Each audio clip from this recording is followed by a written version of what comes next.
When we look at careers, I think it's a mistake to look at it in terms of just the metrics of how much money am I going to make and how many people do I have working for me, and the traditional metrics of power and status are not fulfilling and are actually don't fit anymore in terms of where people want to go with work. And people want purpose, they want autonomy, they want to master certain skill sets, they want to share their information with their peers. And they especially want a paycheck. And they want a paycheck, and they may not need that paycheck every 2 weeks from the same corporation for 50 years. And so the focus is not on how do I climb the ladder in a corporation, but rather how do I pursue an individual career that fits my life and fits my dreams and aspirations, and can I have the skill sets that enable me to accomplish that.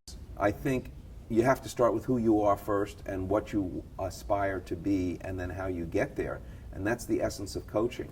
So just looking at resumes, just looking at how do I get from one job to the next is kind of like the mouse going through the maze. You can get from one place to another, but you don't get to where you really want to go. And I think getting to where you really want to go individually is the essence of career planning. When we look at the career, we don't look at the next job. We look at the skill sets and the ways that we create value. So the two most important questions people need to ask is, where do I fit culturally? Where do I fit in terms of my lifestyle? Where do I fit in terms of the kinds of people I want to work with? And how do I add value?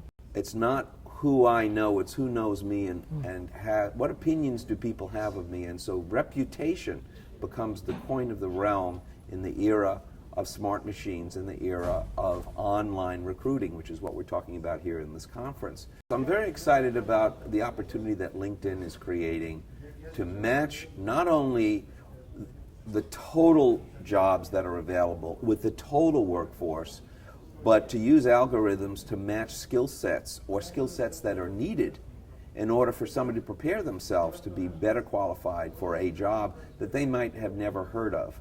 I think it's how engaged I am.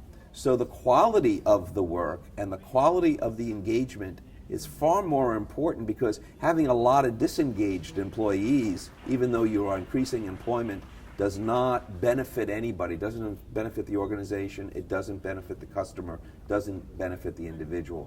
So looking at a more holistic approach to job creation that are purposeful jobs that will keep people engaged, they will create additional work by the very nature of the fact that they're going to be more productive and more engaged. Look at Skype. Skype was invented by some Estonian software kids in their 20s so that 20-year-olds can communicate with 20-year-olds. Grandparents discovered Skype and took a technology, and are now able to connect with their grandchildren who may live across the country, and improve the quality of their relationships using a technology that was not intended for them, but they adopted. I think that's a great model for how we could look at technology as humanizing, improving the quality of our lives, and the only thing holding us back is our own creativity.